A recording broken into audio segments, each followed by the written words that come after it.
সীতা দেবী কার প্রতি আসক্ত হয়েছিল? গোল্ডেন ডিয়ার, সোনার হরিণ। কিসের প্রতি আসক্ত হয়েছিল? আমরা দেখতে পেয়েছিলাম, একটু মনোযোগ সহকারে লক্ষ্য রাখো। ভগবান রামচন্দ্র বৃত্তি বাক্য পালন করার জন্য 14 বছরের বনবাসে গিয়েছিল। কত বছর বলো মা? 14 বছর। কোন বনে গিয়েছিল? পঞ্চবটি বনের মধ্যে গিয়েছিল। যাওয়ার পরে ওই জায়গার মধ্যে একটা কুটির নির্মাণ করেছে। কুটির নির্মাণ করে ওই জায়গার মধ্যে অবস্থান করতে লাগলো। কে অবস্থান করতে লাগলো? রাম, সীতা, লক্ষ্মণ। একবার এটা অনেক কাহিনী, একটু সংক্ষেপে বলবো। এক সময় মারিচকে পাঠিয়েছিল। কে পাঠিয়েছিল? রাবণ।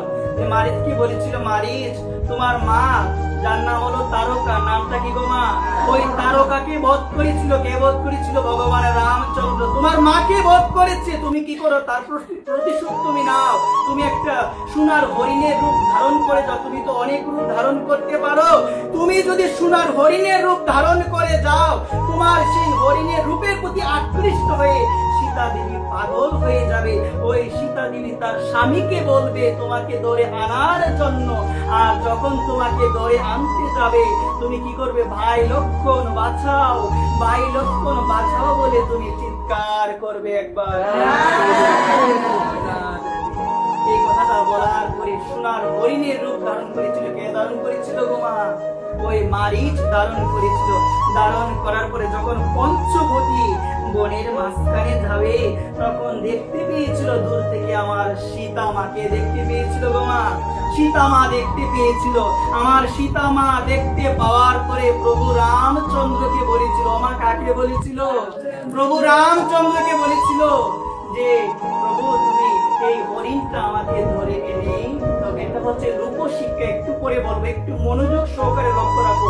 এই হরিণটা তুমি আমাকে ধরে এনে দাও।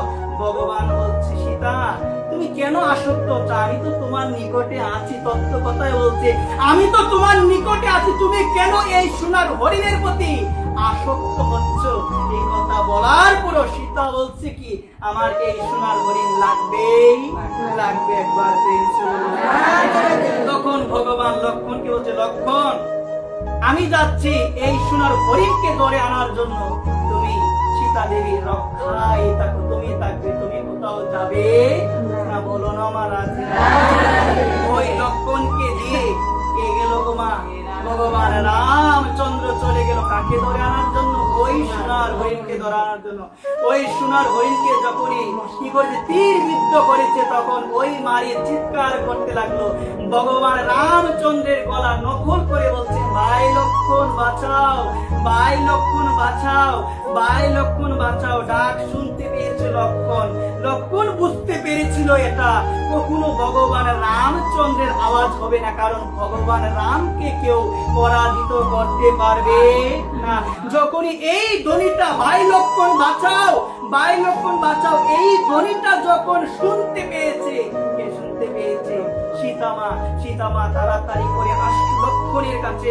লক্ষ্মণের কাছে এসে বলছে, লক্ষ্মণ তুমি যাও, তোমার ভাইয়ের বিপদ হয়েছে, তুমি যাও, তোমার ভাইয়ের বিপদ হয়েছে। লক্ষ্মণ বলছে, সীতামা মা বলে সম্বোধন করে, বৌদিকে কি বলে সম্বোধন করতে হবে?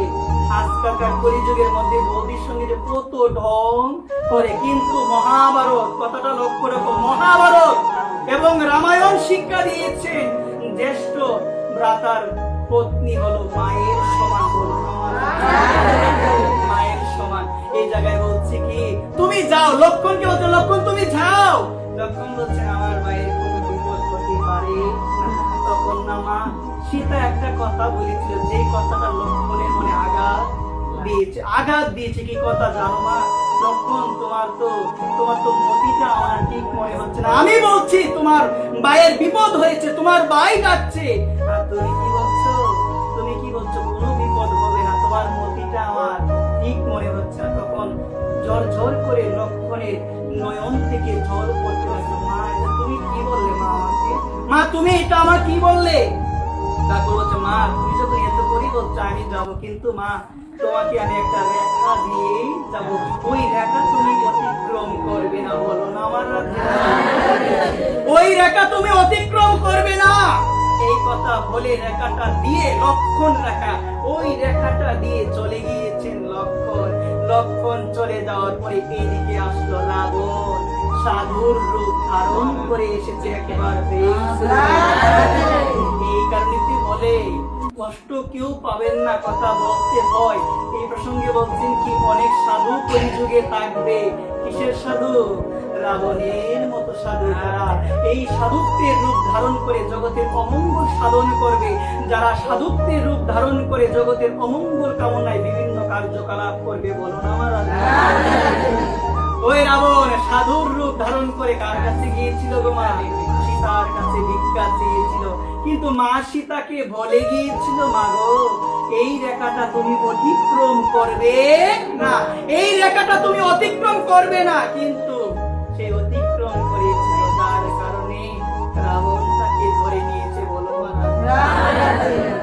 রাবণটা আর কেউ না, তত্ত্ব কথায় বলছে রাবণ হলো মায়া। রাবণ কে গো মা? দেখো সীতা মায়ের সাথে ভগবান রামচন্দ্র ছিল, আমাদের সাথেও ভগবান আছে। ভগবানকে পাঠিয়ে দিন এই সংসার গোল্ডেন ডিয়া, এই যে সোনার হরিণ, ওইটা ওই সোনার হরিণ না, এই সংসারও হচ্ছে তোমার সোনার হরিণ। এই সংসারটা সোনার হরিণ। সংসারের প্রতি আসক্ত হয় ভগবান তাকে, ভগবানকে পাঠিয়ে দেয়। ভগবানকে পাঠিয়ে দেওয়ার পরে ভগবান বলে আমাকে পাঠিয়ে দিয়েছ, কোনো সমস্যা নাই। লক্ষণ কি রেখে গেলাম, ওই লক্ষণ হলো গুরুদেব। বলো না আমার ওই লক্ষণ হলো গুরুদেব, বলছে আমাকে পাঠিয়ে দিয়েছ, কোনো সমস্যা নাই।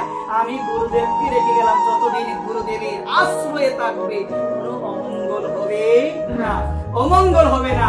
ওই লক্ষণ কি দিয়ে গিয়েছিল, ওই লক্ষণকে আমরা বিতাড়িত করে দিলাম। গুরুদেব তাকে গুরুদেবের কত আমরা মানিয়ে বিতাড়িত করে দিলাম।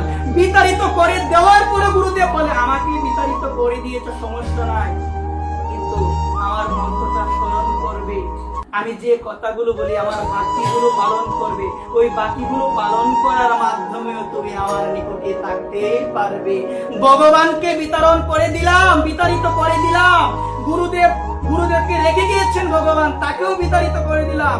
গুরুদেব বাক্যি দিয়ে গেছেন, সেগুলো বিতাড়িত করে দিলাম। তো মায়া কি আর বসে থাকবে? ওই রাবণ রূপী মায়া সীতামাকে ধরে নিয়েছে। ঠিক সেই রকম আমাদেরকে এই সংসারে ধরে রেখেছে। জ্বালা তো আর দূরে যায়। এখানে বলছেন গুরুদেব যে বাক্যগুলো দিয়ে গেছে সেগুলো পালন করো। শাস্ত্র বলতে তোমার গুরুদেব যদি ইহদামে প্রকটিত নাও থাকে, তোমার নিকটে সব সময় গুরুদেব জীবিত থাকবে। যখন গুরুদেব তোমার কর্ণমূলে বীজ মন্ত্র দিয়েছিল, সেদিন থেকে গুরুদেব হয়েছিল তোমার মাতাও, তোমার পিতাও, তোমার বন্ধুও, তোমার স্বামীও। কি বলছেন? গুরু মাতা, গুরু পিতা, গুরু বন্ধু, গুরুই হলো স্বামী। বলো না গুরুদেব মাতা, গুরুদেব পিতা, গুরুদেবী হলো সব কিছু। মাগো চিনতে পারি না, বলছে কি জানো? গুরু কেমন ধন, চিনলি না রে মন, অমূল্য রতন সে দিয়ে পতিত পাবন।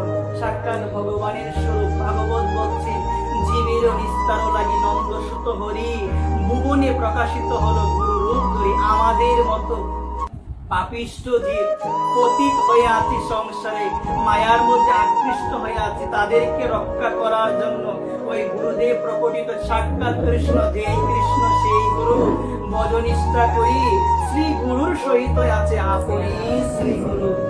মনুষ্য জ্ঞান করা যাবে না, কত অপরাধ করে আমরা অনেক সময় শুনি। গুরুদেব তো সাধারণ মানুষ, আমাদের মধ্যে মানুষ, সত্য মানুষে গঠিত। এই কথাটা যখন বলবে ভজন তোমার শেষ, ভজন শেষ। কিভাবে শেষ হয় বুঝতে পারি না, তো বলি তো যে ডাকছি কাজ হয় না কেন? কাজ হবে কিভাবে? কোন সময় কোন সাধুর চরণে অপরাধ করেছো এটাই তো জানো না। এখানে তো বলছে সাবধান। ভজন করতে খুবই কঠিন, সাবধান থাকতে হবে এবং সতর্ক থাকতে হবে। কোনো চর্চা করবো না, কিচ্ছু বলবো না যদি অপরাধ হয়ে যায়। মা দেখবে অনেক ভক্ত না ভয় পায়, নিন্দা করতে গেলে ভয় পায়, কারো সম্বন্ধে কথা বলতে গেলে ভয় পায়। যদি অপরাধ হয়ে যায় আমার ব্যক্তিগত বিস্ত শুকিয়ে যাবে। যদি অপরাধ হয়ে যায় তাহলে ভগবানও আমাকে ক্ষমা করতে পারবে না, যতক্ষণ না ওই সাধু তোমাকে ক্ষমা না করছে। একবার প্রেম ক্ষমা